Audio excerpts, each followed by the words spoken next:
The Laws of Ascension, Chapter 93, Soul Lord. A bright blue light fills Lorik's vision.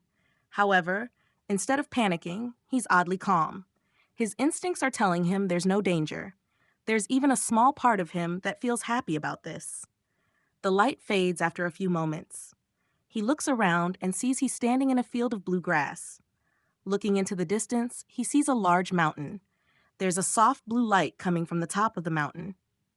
He can feel the soul law all around him, a dense and powerful soul law. "I'm in the dungeon?" Lorik says in shock before the world around him cracks. Cracks appear in space before shattering. He feels like he's falling before landing on more blue grass. This time, he's on top of the mountain. There's a large, glowing, soft blue crystal in front of him. The crystal is easily over 30 feet tall and 10 feet wide. The crystal is embedded in the center of the mountain, going who knows how far deep. 100 small strands of light come off the top of the crystal. The light on the crystal starts changing as he stares at it. The light fades all over, except for a spot in front of him. It gets brighter and brighter, as if it's absorbing the rest of the crystal's light. After growing bright enough, the light leaves the crystal. The light fades, leaving a blue phantom standing in front of Lorik. "Residual soul?" Lorik asks, thinking aloud as he realizes the phantom looks similar to the residual soul that gave him the gravity law. Unlike that one, this one is a woman. She has long hair and sharp eyes. She's wearing a traditional uniform that Lorik doesn't recognize from anywhere. It has long, loose sleeves and pants, but is tight around the shirt and waist. "You know about us?" the residual soul says, a little surprised before smiling. "I see you received the Gravity Lord's inheritance," she adds, clearly happy. "Who are you? And why was I brought here? I'm not a lesser mage." Lorik asks, causing her to nod approvingly.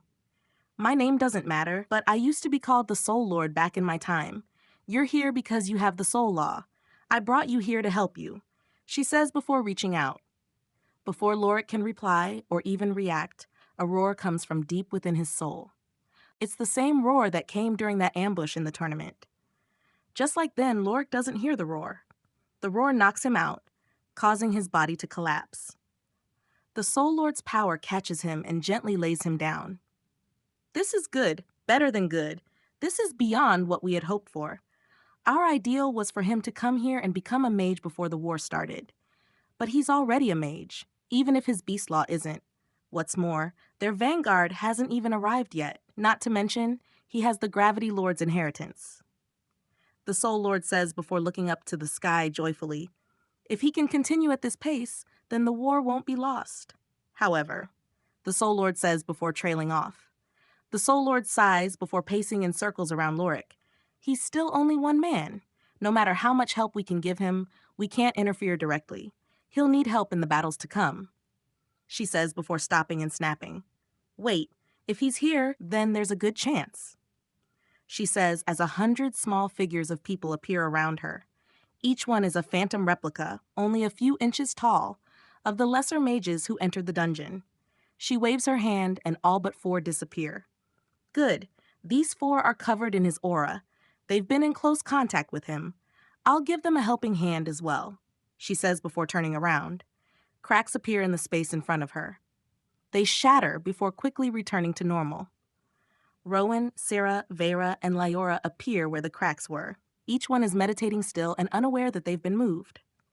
"Looks like they've eaten a soul flower too. Good. They'll be of great help in future battles then," she says before snapping.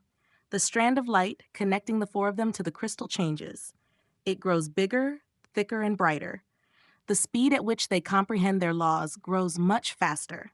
It feels as though there's a master teacher skillfully explaining every last detail of their laws to them. "With that, I've done all I can. The rest is up to the other lords. With luck, he'll find them before the vanguard arrives. Though he should be able to hand the scouts now, at least," the Soul Lord says before walking back to the crystal. She enters it, and the crystal returns to the way it was before. Lorik opens his eyes and finds himself in the soul void. He looks around before seeing his lost stars. The lost star for his hunt law opens its jaw with a loud crack. A roar comes out, dazzling Lorik's mind. He ends up staring at his hunt law start before insights flood his mind. The insights wake him up, but overwhelm him. The only thing he can focus on is deciphering the insights. But surprisingly, it's incredibly easy for him to do that. He feels as if there's someone guiding him through it, but he's too focused on the insights to really question it. For the next 7 hours, he deciphered these insights and deepened his understanding of his hunt law. Every time he deepened its understanding, his gravity law would release more of its power. As the level of his gravity law is actually at that of a grand mage, he doesn't have to do anything. If it weren't for the fact that it tied itself to his hunt law, he could have been a grand mage by now. After those 7 hours passed, his comprehension of his hunt law reached 100%. His hunt and gravity laws officially stepped into being 10th tier mage laws. But it doesn't end there. He still has roughly 3 hours left in the dungeon. His hunt law star opens its jaw and roars again. A strand appears connecting him to the crystal. The hunt law star starts pulling in soul power gathered in the crystal over the years. His hunt law star then shares that soul power with the other law stars. They then all start pushing it into Loric's soul. The soul power given contains their laws. By forcibly giving his soul this soul power, it fuses the laws with his soul. This, of course, has its downsides. Namely, the soul can collapse if too much soul power is poured in. However, the strand starts sucking Loric's soul power. Not as much as he's being given, but enough to prevent him from overcharging. His gravity law has to fuse with his soul too. Unlike before, when he just had to increase his hunt law, he has to fuse the gravity law like his other laws. The reason being that the inheritance stopped fusing with him. Since it didn't fuse with his soul, he has to do it on his own. He was only able to ignore it and let it level up along with him as a lesser mage. Just before his 10 hours are up, the strand disappears, and Loric's mind slowly returns to normal. He opens his eyes just in time to see the world change. He leaves the dungeon and reappears back outside where he was. He appears standing only a foot away from the dungeon. Loric immediately falls on his ass, exhausted from the forced insights and soul fusion. "Loric!" Cyrilda nearly shouts, running over to him as soon as he appears. "How are you feeling? Any injuries?" she asks while checking him over. "Fine, just exhausted," Loric replies, causing her to sigh with relief. Cyrilda then freezes, having sensed Loric's aura clearly without any worry clouding her judgment. Before entering the dungeon, he was a 10th tier mage with 2 of his laws at 4th tier lesser mage level. But now he's a 9th tier mage with all 4 of his laws at the same level. She looks at him, surprised, before turning around. She sees Sarah and the others walking over to her. She waits before they get to her to snap her fingers. "Since he's exhausted, I'll let you know what happened inside the dungeon once he's recovered," Cyrilda tells the researchers before teleporting herself and the others back to the castle. The teleportation takes a few minutes, just like when they came to the fortress. Loric gets to his feet, but holds his head. The others want to ask what happened, but they can't talk during the teleportation. Their voices don't travel with them, so no sound will come out. They can't hear anything during the teleportation. Once they're done teleporting, they find themselves back in Cyrilda's office. Cyrilda motions for them to sit before saying anything. "Loric, are you feeling okay?" Leora asks worriedly. "Yeah, just tired. And I have this massive headache. It's worse than a hangover," Loric replies before sighing. "What happened?" Vera asks. "Before we get into that, how was the dungeon for you guys? How close did you get to the mountain?" Cyrilda asks while sensing their auras. She's surprised by what she senses but doesn't show it. "I got to the base," Sarah replies happily. "Same here," Rowan adds. "I got up the base a bit, but not much more than a few feet," Vera says. "I got close, but was maybe 15 feet away from the base," Leora adds. "What levels do you 4 think you are?"